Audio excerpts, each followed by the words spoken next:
Welcome,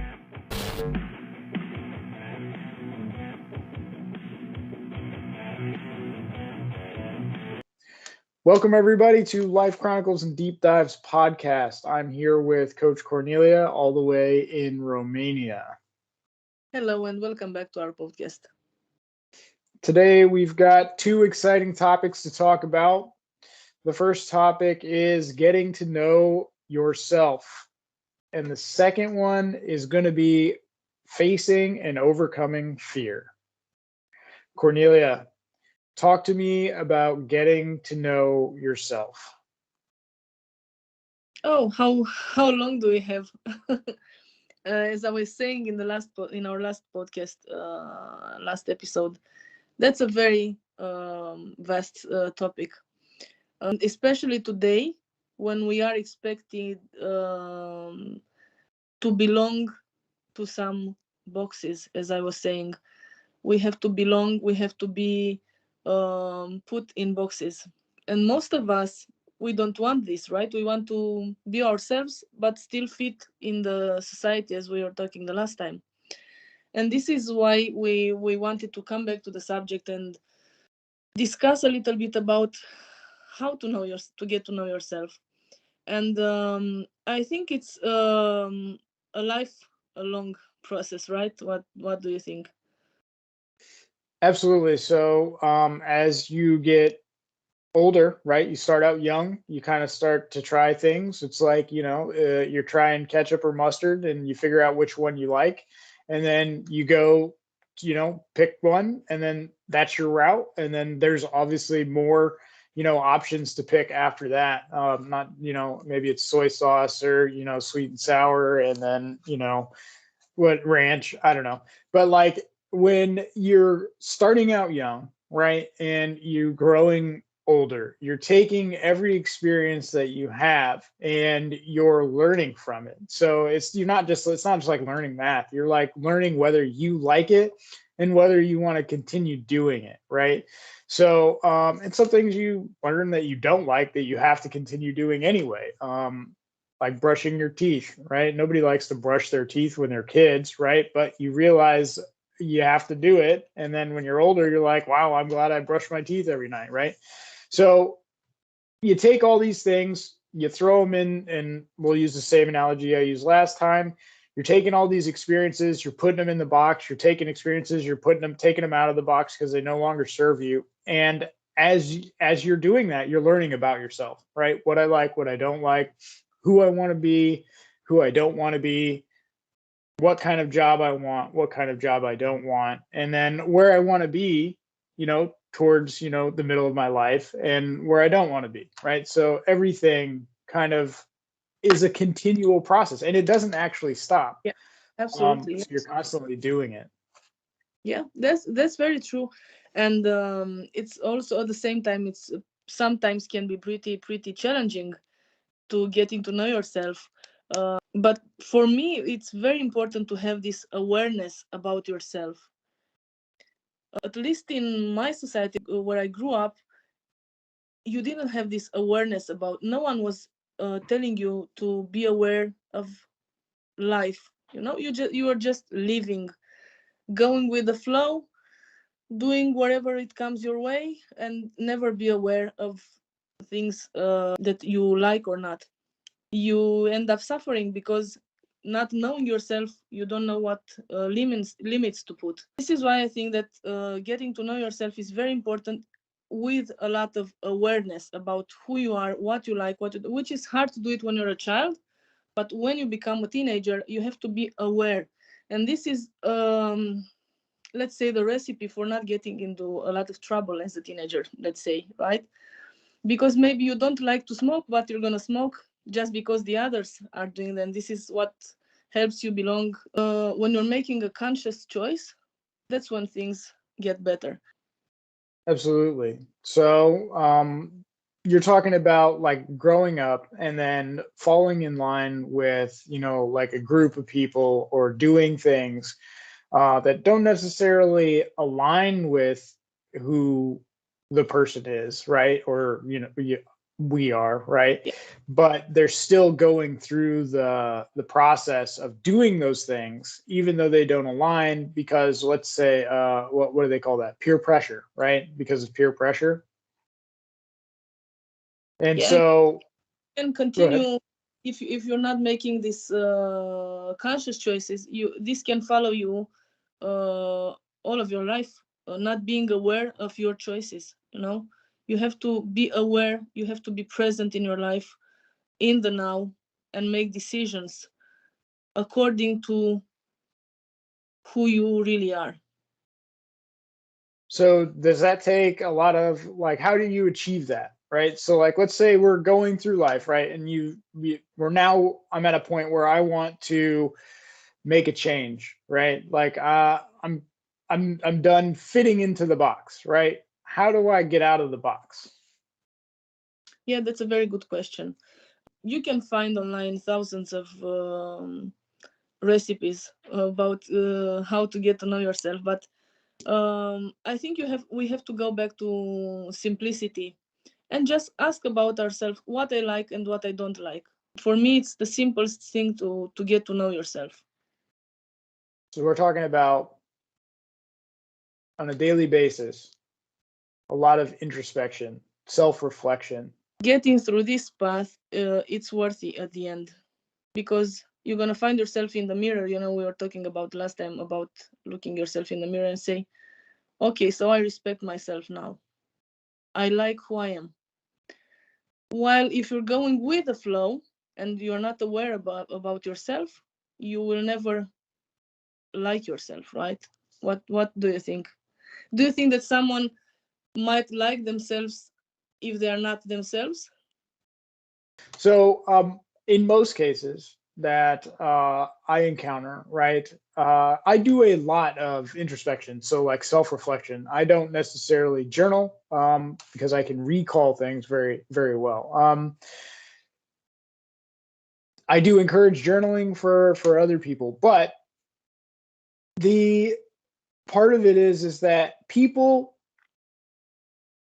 in most cases are not self-aware, right? So it takes a lot of work to get self-awareness, and it may not happen like instantly, right? So self-awareness for me, right? Let's say if I'm doing something, maybe the moment, let's say I say something, right? I'm very quick to speak and I'm very quick to speak up, right? But maybe after that, I'm like, okay, well, oops. Now I see why I said that outside, right? So that introspection, that's me knowing my own motivations, right? So as I'm learning about myself, not just likes and dislikes, but my own motivations for my behaviors, my words, and my actions, right? Yeah. Yeah. So now that I've learned about those things, I'm becoming more self aware of what and why I'm doing it. And so that's part of it, right? It's all there's, I mean, the basic one is like, okay, I like this, I don't like that. The next part is, why am I doing this? Right? Okay, or why did I do that? Right? And let's say it's something that so I've encountered a situation, right, where, like I've snapped, I've been angry at people. I'm not a saint. And usually it's because I'm defending myself or somebody else that I've, been pushed to that limit to get angry, right? Um, but as I reflect on it, and I will reflect on things repeatedly, right? Okay, try to figure out, am I really angry at this person? Am I really mad? Right. And as I'm doing that, I'm becoming more self-aware of like why I got angry, right? Or let's say if there's something, right? So I've reached out to people in the past that I've, you know, been angry with, and I've tried to make amends. Some went over okay, some set it to the side, and some attacked me for it. But the point is that I did the self-reflection, and now I'm becoming self-aware of who I am, what I'm doing, and I can make those changes in the future. Now, you mentioned something about limits, and I think I figured out what we're talking about here. You likes, don't likes, limits, right? So what I think what you're saying, and correct me if I'm wrong, you're talking about like setting personal boundaries for yourself, Yeah, yeah, right? Okay. Yeah. I was like, okay, limits, and maybe it's like because you're halfway across the globe. I was like, okay, so we're talking about boundaries, right? Then that's right. yeah, So you even especially as a person, right? Growing up, even as a kid, you're establishing boundaries for yourself and for like other people, right?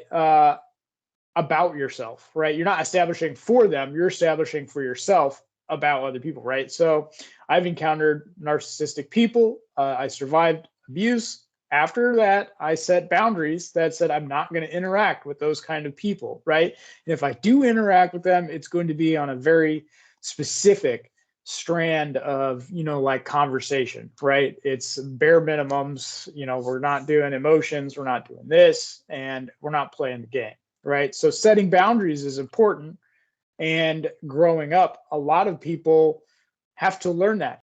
People that are like codependent, people that are highly empathic, they may set themselves aside. So they're not really respecting themselves. They're not really holding those boundaries for themselves, mm, while also, like being more for somebody else, right?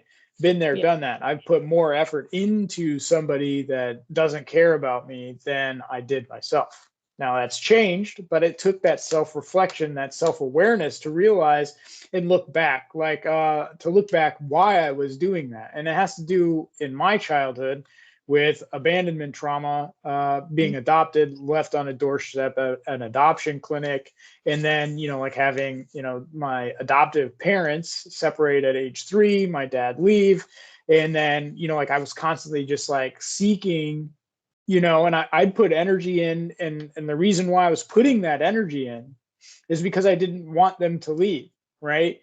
yeah, um just repeating that cycle. Right now I've become self-aware of that through introspection. yeah, and through suffering, Micah, right? So Absolutely.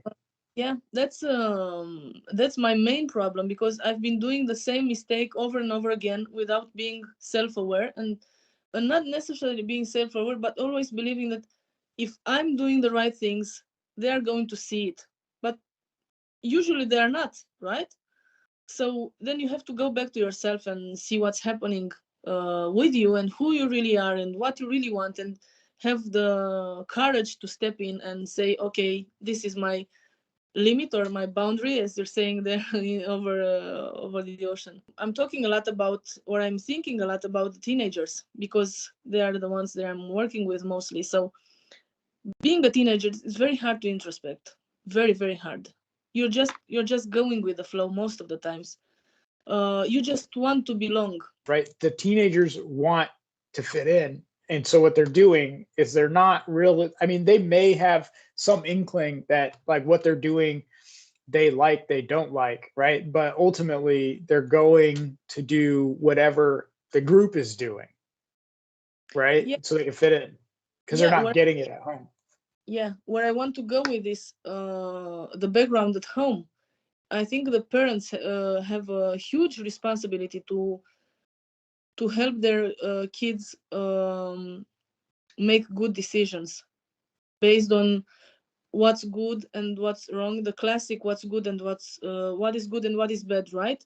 So the parents should be careful about this situation, because most of the teenagers are taking their informations from social media these days, not from families. And this is when you find a teenager who is somehow lost. They don't know who they are, what they want, what they like, what they don't like, and then they just go with the flow and make mistakes, or maybe feel really bad all the time. I'm not worthy, I'm not good enough, and this is a huge problem with being good enough. It's the main problem of the teenagers. I'm not good enough for that girl or for that group. Um, and this is why I think the parents should be very responsible about teaching their kids to be vocal, to say what they want or what they don't want, to have a voice in the group. And what comes with this is that you get respect from the others, right? When you have a voice, when you have your own opinion, and having this respect and not stepping on yourself, then you go in the mirror and say, okay, I respected myself, so I feel good about myself. I don't have that really bad feeling all the time that I'm not good enough, you know? Right. How do you think that someone can get to know themselves? So that's a long process. Like we talked about, it starts at young, childhood, and as soon as you can think for yourself and you've got like an autonomous, thought process, you start to get to know who you are, right? So we talked about liking ketchup and mustard, and then like, let's say you pick ketchup, and then that opens up other doors, but you don't like mustard, so you're not going down that path, right? That journey. Yeah. We've talked about how introspection and learning about motivations, behaviors, and actions, and how those things internally affect the outside world. And we kind of talked on that. But that's mainly how you really focus on getting to know yourself, is finding out what your passions are, what you like, what you don't like. And you focus your energy towards things that you like to do, and things that like are people or places and that you want to go, and people that you want to be around, and you put your energy there. You may have to do things that you don't like, but now that you know that you don't like them, you can know that about yourself, right? You know that you don't like something, You right? It can, doesn't mean that you're going to have to be stuck with it, yeah, right? you can accept the compromise, yeah, from time to Right. time. Yeah. Um, Other than that, once you start to know what you like and don't like, now we're interacting with an environment. I like water rather than Gatorade. So I choose water, right? Now, why do I like water better than Gatorade? Well, uh, I like the way it looks, right? And we start deep diving. We start asking ourselves, right? And it's usually the W questions. Mm, Why? yeah. Where? What? Right? So when I start to look at a choice or a decision in the outside environment, let's skip the water thing for now. But like, let's say if I go and I'm interacting with somebody, and in this case, it's a positive interaction, right? Why was it positive? Okay, well, I have positive feelings towards this person. Okay, so why do I have positive feelings, right? Peel back another layer of the onion, and you're like, okay, well, I like interacting with this person. This person's kind. This person's, whatever. And it's mutually beneficial for me to engage with this person. And I'm not saying that everything has to be that way, but what the questions I'm asking and the responses I'm giving on this podcast are essentially how you get to know yourself, right? We're talking about stuff we like. Now we're talking about a person, right? So we're interacting. Why do we like them? Well, I mean, we can even dive down deeper. Why do I like ketchup? Why do I like this person? Why do I like to go to this place? Well, because when I go there, and if we really dive into it, we can look at it. It releases, like good feeling chemicals, right? It's a good experience. That's getting to know yourself. Okay, I go to this place, I get a good experience, right? It releases dopamine, serotonin, and oxytocin into the brain, right? Because you like it, right? And now, because of how that works, right, you will be encouraged to relive that experience or have an experience similar to that. And that's part of getting to know yourself, is recognizing down to that level why those interactions, people, places, things resonate with you, right? Some people like to do yoga rather than workout. Okay. Both ultimately have the same end goal in modern times, right? Health, fitness, wellness, and in some cases, spirituality for the working out part. But in most aspects, they're the same end goal. It's just that people are doing two different things because they know within themselves that they like to do those things, right? So you touched on boundaries, limits, right? Setting those limits for interacting with people that I don't like, right? Um, Knowing why I don't like them. Maybe I've had a bad experience with them, but it also comes down to more primitive things, right? Their body language, their micro expressions, how they interact with me, how they treat me, right? So it's like it's a swirling of all of these components yield, let's say, a negative response, right? Now I know within myself that I need to set boundaries for how I'm interacting with this person, right? Yeah. Let's say if somebody, let's use Charlie Brown for an example. It's a cartoon, and there's a sequence in it where the female character, and I don't remember her name because it's been a long time, but she's holding the football, and then the other character runs at the football, and every time he runs at the football she moves it.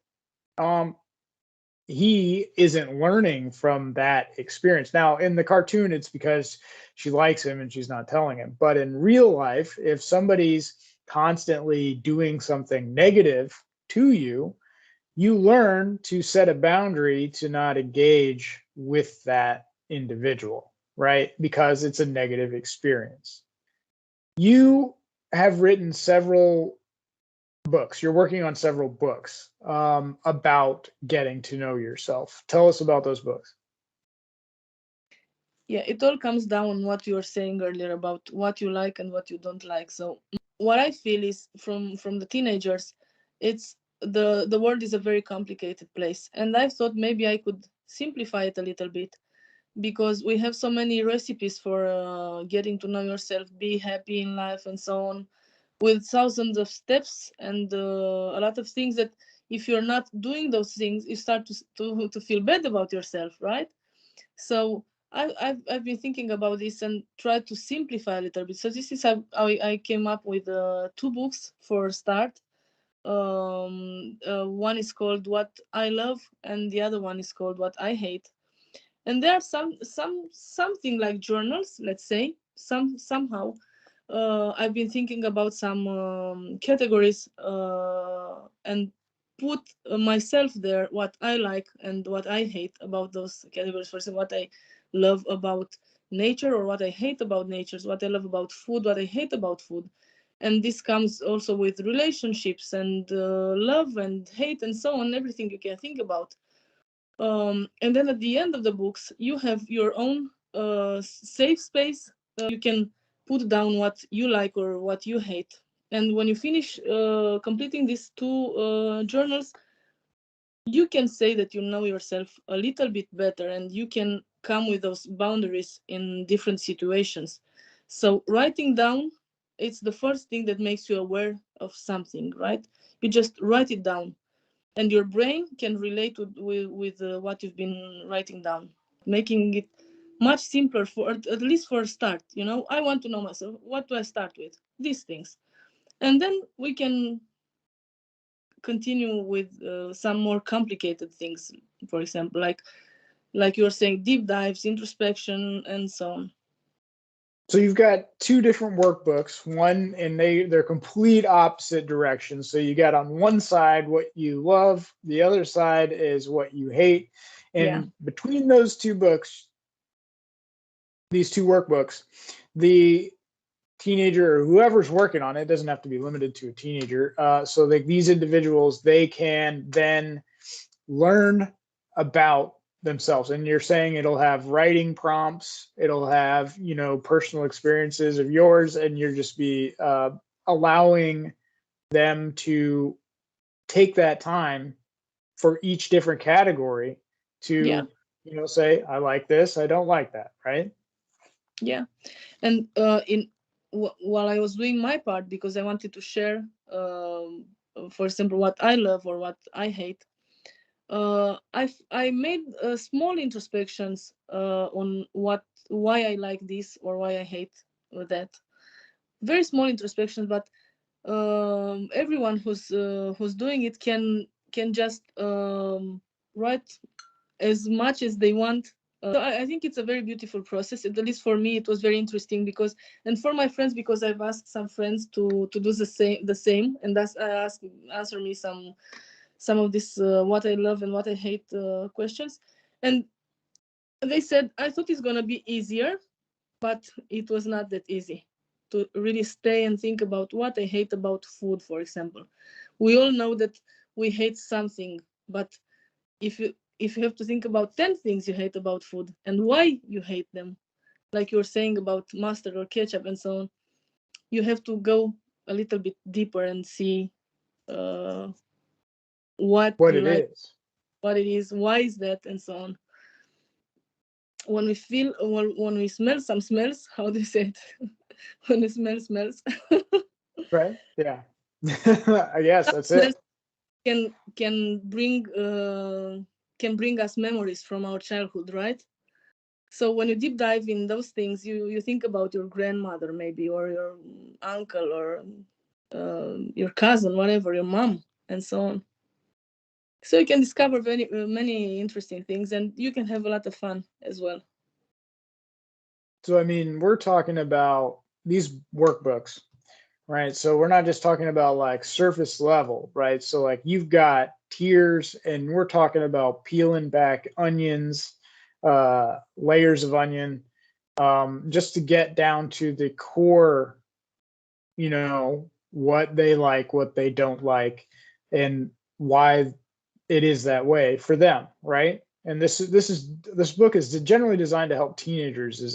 That's the thought. Anybody can do it, but it's more And for teenagers because you work with them. yeah, and I mean, you don't have to do anything about it. I mean, if you want to put up some work and try to dive deeper, it's great. If you don't, it's great as well. It's yeah. So it's up to the person how far they want to go into these categories and introspect on the topic.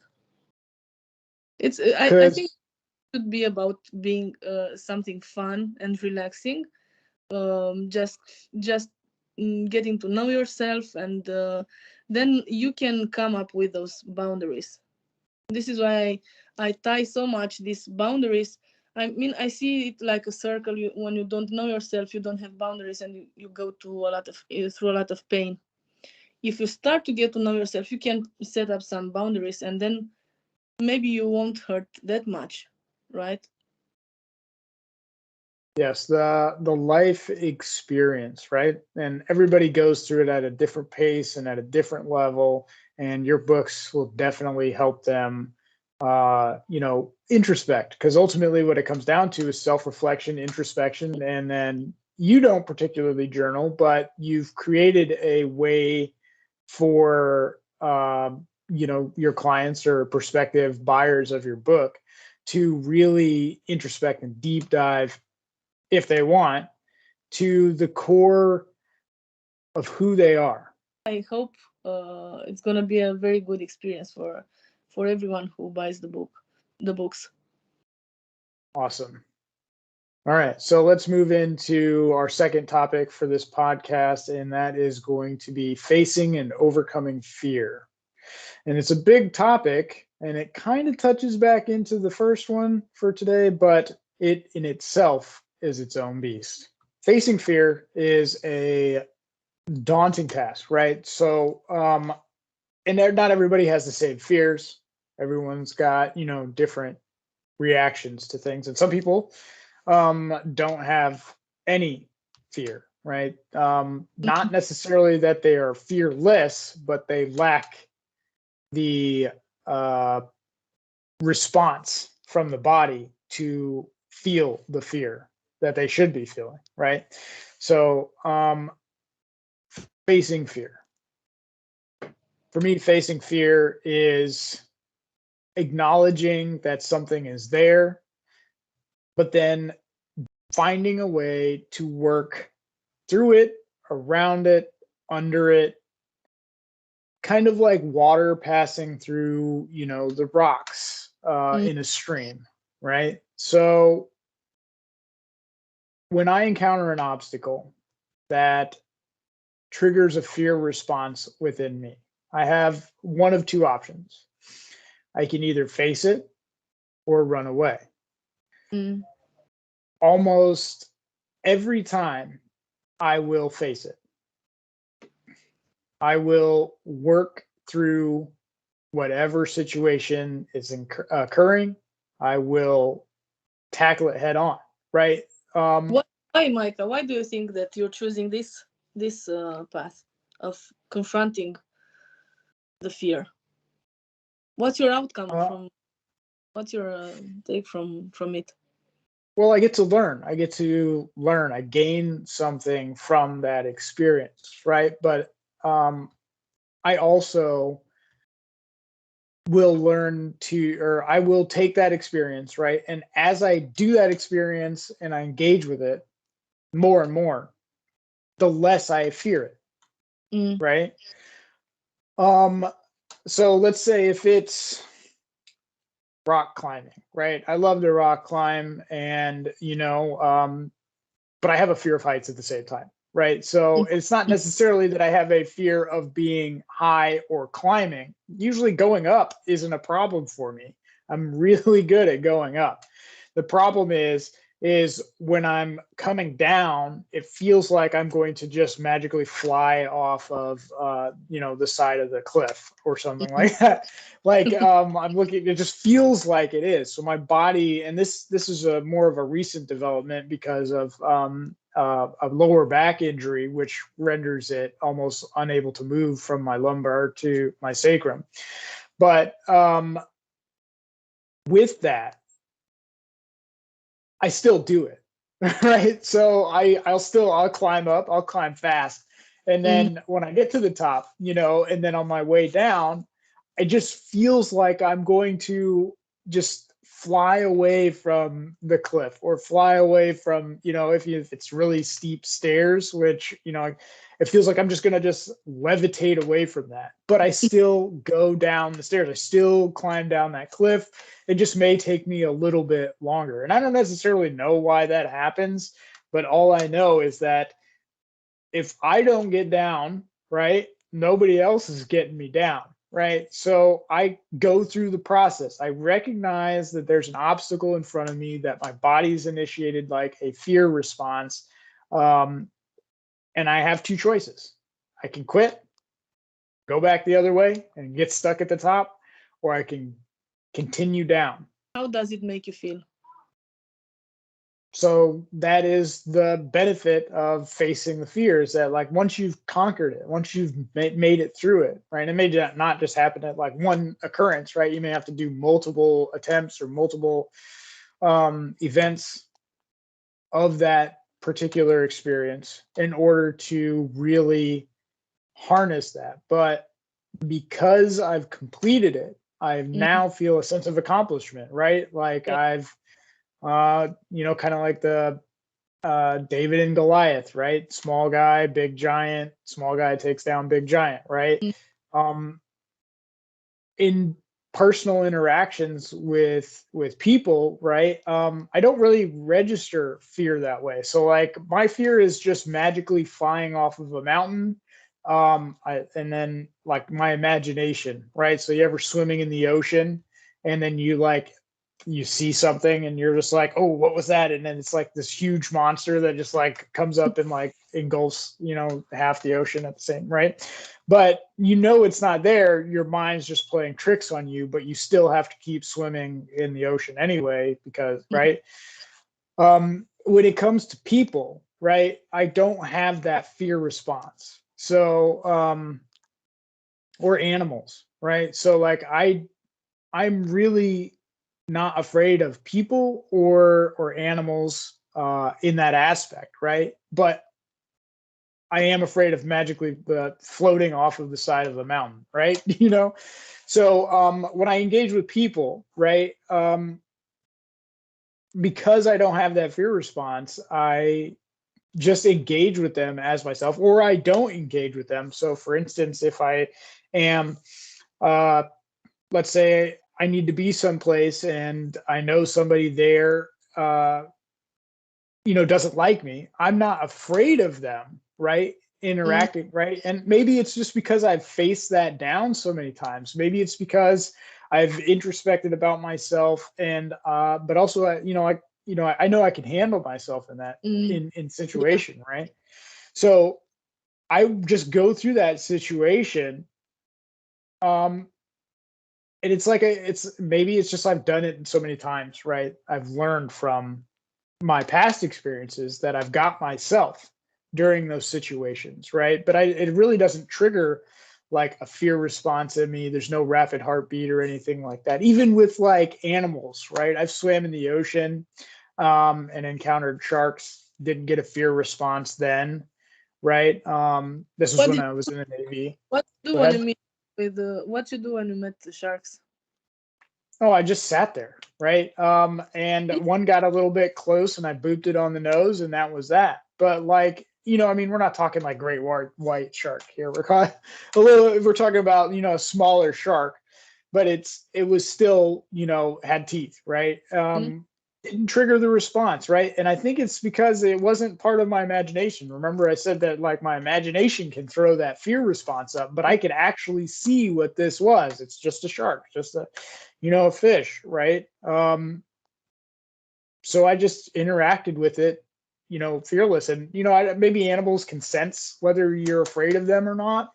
And for so I sure. don't really have any problems with animals like, ferocious dogs or aggressive dogs. I don't really have fear towards them.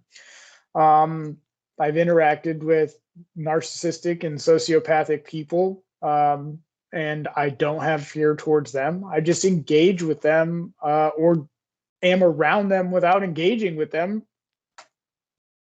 just Isn't it as is. isn't it about having or not control, but when you kind of know what's going on, so you kind of know how things are gonna go, and you feel that you have control on the situation. Whilst when you're going off the cliff, you don't know what's gonna happen because you've never flown from there. But if you would fly one day, maybe with a parachute, whatever, and you Right. goes right, maybe you will have control over this situation as well. So I would rather jump out of an airplane with a parachute than ride in a roller coaster. Okay. Um, and you're right, because of the control, right, of the parachute. Like, let's say if I am on a cliff, right, I'm on the top of a cliff, and then there's like a little chute where I can do, like a paraglide off of, and pop a parachute and go, right? I would feel comfortable in that situation, mm, right? With that parachute, right? And with that, because I would know that I'm being pulled off of the mountain, off the mm, cliff, you know, um, yeah, with that with that there. So ultimately, facing that fear would come down to knowing the controls, right? So knowing what's going to happen, being able to predict and know what's going to happen. Whereas mm, when I'm climbing down the side of a mountain, or let's say my imagination is, tricking me in the middle of the ocean when I'm on a swim, it's like, okay, well, now there's some unknowns there. So knowing in this case helps with facing that fear. yeah, that's. Talk to me a little bit about, overcoming fear and facing it for you. What are your experiences and how do you do it? I mean, I have anxiety. Uh, I mean, since 18 years ago. With anxiety, you get to have thousands of fears, all kinds of fears. You can't realize what's happening. You just have, like, imagine like a lot of bees coming over you. It's this is how it is in anxiety with fears. This and this and even things that you've never been scared of before, they can they can become scary. And in Romania, we didn't have a lot of information about anxiety. All of a sudden, having so many fears, I was afraid to go out by myself. I was afraid to eat a lot of things that I used to eat before. I was afraid to do many things I used to do before. Once I realized that it's anxiety, knowing what it is and going into therapy and realizing, so now I know what this is. It's anxiety. So anxiety comes with fears. So it's not real. For me, this was the moment. It's not real. It's just my mind playing tricks. Living with this, it takes maybe 2 or 3 times more energy than a normal person that doesn't have anxiety to, let's say, jump in the car and go somewhere, being afraid of going on the road, but it takes a lot of energy. But it's extremely, extremely impressive, the feeling when you get to the end of the destination and you've done it. I will never allow my fears to make me not living my life, not feeling great about what I'm doing. Even though, so I decided I'm gonna ignore the fear. I'm afraid to eat peanuts because I'm afraid that I'm gonna have an allergy or something. But I'm still eating the peanuts, right? I'm afraid to drive outside the city, but I'm still driving. I mean, we came with a car from Denmark to Romania, maybe 4,000 kilometers. We are talking kilometers here, meters. We have a different. Yeah. I refuse to obey, right? I just ignore the fear. That's what I'm doing mainly. Well, you're facing it, right? So Not even facing my fears. I just ignore them all. It's like a silent fight I'm having with my fears. So, and I'm winning every time. That's the main thing for me, that I'm winning all the time, ignoring the fear. in essence, I mean, you say ignore the fear, but what you're doing is you are facing those fears, right? So, like every time I go climb up something and climb back down, I am facing that fear, right? Every time you pick up a peanut in this instance, or, you drive, outside the city, right? Every time we're doing those things, I go swim in the ocean, right? We're facing the fear. We're not ignoring it, we're acknowledging it. You're acknowledging it exists right now. And that's the part, is we are moving through that fear, right? And anxiety has, a significantly more impactful experience when dealing with fears than, for me, my imagination, or, falling or flying off the side of a cliff, which, gravity wouldn't let that happen. But my body's like, okay, well, maybe it could happen. But if I were to jump, not off of a cliff, but if I were to jump from, let's say there's like a rock here and a rock here, and I were to jump from this one to this one, right? I would be in control of that. I'd be totally fine with that, right? Yeah. And it comes down to that introspection. Facing that fear comes down to introspection. Why am I reacting this way? What is it about this experience that makes me scared? And how do I move through it? And let's say I've moved through it. Now that I've done that, what did I learn from that experience by facing it? Right. So I encourage people, not if they have an actual peanut allergy, but I encourage people to face their fears and engage with them. And I've always said it, I'm a big proponent of immersion therapy, right? So I don't stop myself from going climbing, cliffs. I was just in Mexico this past summer. I climbed up a cliff, and then it took me a little while to get down. I was wearing not maybe the right boots, and maybe that played into the factor, because I felt like, I couldn't really get a good firm grip hold, and it was just weird. But, that felt like I was going to fly off the face of the cliff, but I still went down the cliff.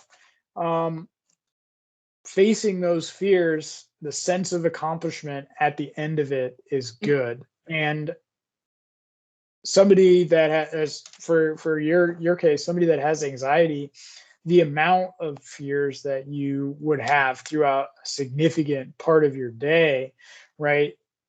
You may get through all of them, and some of them may affect you differently more than others. Is that an experience that you want to share?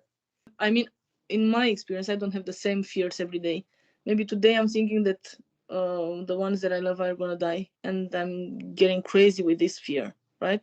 And this one you cannot face, you cannot ignore, you just have to wait and until it passes and maybe read something or do something fun, whatever.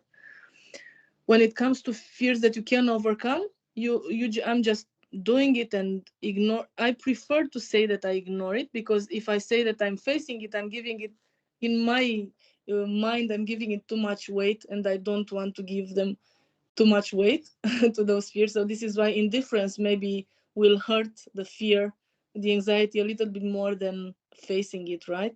But I realized that you're right, we are facing it. I wanted to ask you, what if someone decides not to face their fears? What would happen?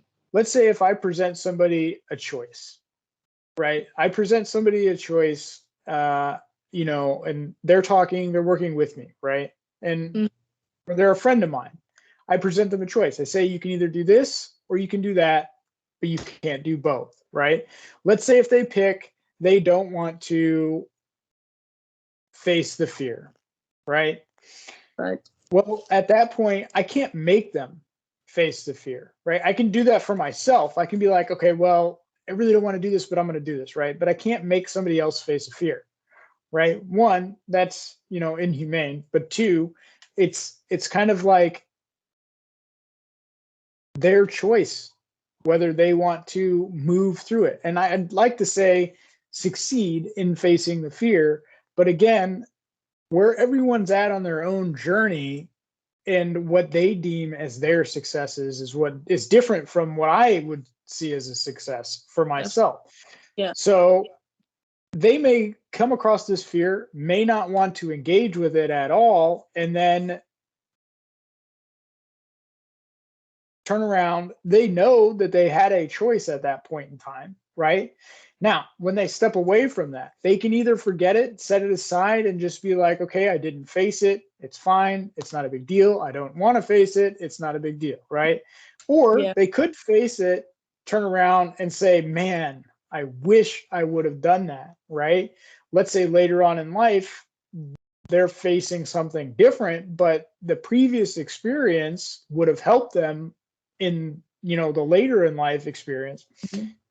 They didn't face it then, so they have to face it now. And that's what you'll find is that if somebody doesn't face something when it's immediately in front of them, and I'm not saying that's that they have to, but if they don't, if they face it again, they may not be prepared, right? But let's say I'm in the ocean and I have a fear that my imagination is going to create something. I'm going to see something. I'm going to feel something, and it's just going to get blown way out of proportions. Is it grounded in reality? Maybe, maybe not, right? I can work through that on my own terms by going out in the ocean, right? But if I were to be on a boat on a cruise, and then let's say the boat were to have a bed sink, or there's a reason for me to get in a life raft and or whatever, I had to get in the water in an emergency situation. That experience here, now I'm thrown to the grinder. Now, because I'm in that situation unwillingly, it may push me to succeed more because survival instincts will kick Yeah. in at that point, Mm. right? Right. So I did want to touch on like dealing with like narcissistic people, right? So at a time, I dated a covert narcissist, and originally, like everything was fine, went through the stages, and then the post-separation abuse happened, right? And what a narcissist's end goal is to keep you trapped, to break you down, to keep Mm. you where they want to keep you, right? That didn't align with who I was. So I was constantly trying to, break out of that box that I was being put in.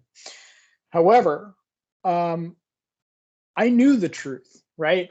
Through all the gaslighting, through all of the things that were being thrown at me, the manipulations, the trying to make me stay silent while they're running around telling, false stories, that didn't jive. I had to face the fear of interacting with people that may or may not wanted to hear my story, right? And they can draw their own conclusions, right, from whatever I'm telling, but the fear that I had to face was do I tell them the truth? Right? Do I tell them my experience? Right? Because we talked about in previously, like having people know stuff about me that isn't true. Right? I don't. That doesn't work for me. I don't like it. So I Yeah. want to tell them my experience. Right? I have to face that fear, So even when they can attack me with it. you were afraid that they won't listen, right? Right. I was afraid that they wouldn't believe me, and some didn't.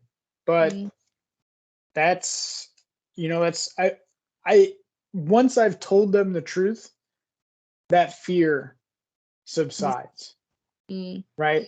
And that sense of okay, I've told them my experience. They don't want to believe me. Okay, right? yeah. Um, but the fear of them taking action against me because I was telling the truth Mm, was probably one of the biggest fears I've had to face in my entire life, right? And it was used against me in several instances. Me coming to clear my name, to tell my experience, to tell my truth, was then weaponized against me. Didn't stop me from doing it. I stop you. And what was the greatest benefit from it for you? Well, I think it was a double-edged sword because part of that fear, right? It wasn't just that I wanted to tell the truth to these people. It was that if I didn't tell the truth, that they would be walking around with negative image of me. And it's not that I cared about what they thought. It's that they were taking that negativity and using it to affect my life, Mm, right? Affect yeah. where I could go, affect what I could do, right? I'm still not Mm, allowed in certain places because of lies that were told about me. right. And that's kind of just an experience, right? And I had to face the fear of and ultimately, right? It comes down to it. I've got the two options, right? I had to face the fear of them knowing something about me that wasn't true and using it against me. But I also had to survive through that entire process. And after that, face the fear of saying it's going to be okay if they don't believe me, right? That was the biggest step, right? So I went from telling them the truth, right? Facing the fear of telling them the truth, telling them my experience, telling them that I survived narcissistic abuse, that I was being abused, right? Emotionally and psychologically. I had to face that. Once I did that, if they didn't believe me, that was the next step. Facing the fear that it was okay that they didn't believe me.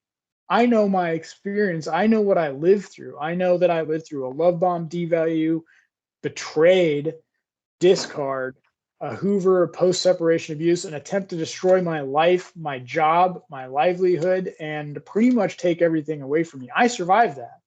And I tell my story without fear. So you having this experience will help you help others, right? In this situation. Because having to do with narcissists, somehow fears are triggered, different kinds of fears. So what would you say to someone who's coming to you, right, for narcissistic abuse recovery and says, I'm afraid of that person. I'm so scared of that person. When I'm seeing him or her, whatever, when I'm hearing about that person, I get really, really scared. What would you tell to a client like this? What are you telling them? Well, okay, so I definitely do want to take my experience and help people for one, and that's why I do have the narc abuse recovery program. That's why I do offer a support group, and I'm actually integrating with other support networks in my local area. But if somebody comes to me and says, like, I'm afraid of that person, right? Sometimes people that suffer narcissistic abuse become agoraphobic, or when they see that person, they Yeah, get that, chemical response in their body. That fear response actually happens because they see that person. yeah, Well, exactly. if somebody comes to me about that, I say that's totally fine. That is normal. And let's see if we can work towards moving you away from it, right? It may take time, especially when it comes with narcissistic abuse because of the chemical trauma bond, because, like the abuse that was there, the cognitive dissonance. It may be hard for a while for that person to not get that fear response. And it's not just a cognitive fear response, it's a biochemical fear Yeah, response that they'll be having, right? So I will work with them. And I say it's fine. It's totally normal to be having that, because I don't want them to be judged for having that fear. And I definitely want them to feel supported while they're having that fear. And that fear is warranted. So it's kind of like they've interacted with a predatory, manipulative, exploitative person that abused them mentally, emotionally, psychologically, and sometimes physically. yeah, How how do we move forward, right? So I'm not going to focus on the trauma and the therapy, but what I will do is I will work with them on facing that fear. And it's not going to be, in that instance, immersion therapy. What it will be is working on themselves, setting goals, setting boundaries, and building themselves up so that way they don't have to fear that person anymore. That fear will subside because they've built themselves back up. yeah, absolutely. All right, so we've talked about facing fears, getting to know ourselves. I've talked about my vulnerabilities and fears, personal experiences, and shared them right here on YouTube. Cornelia has talked about her books. And next week, we are going to have some exciting topics for you guys.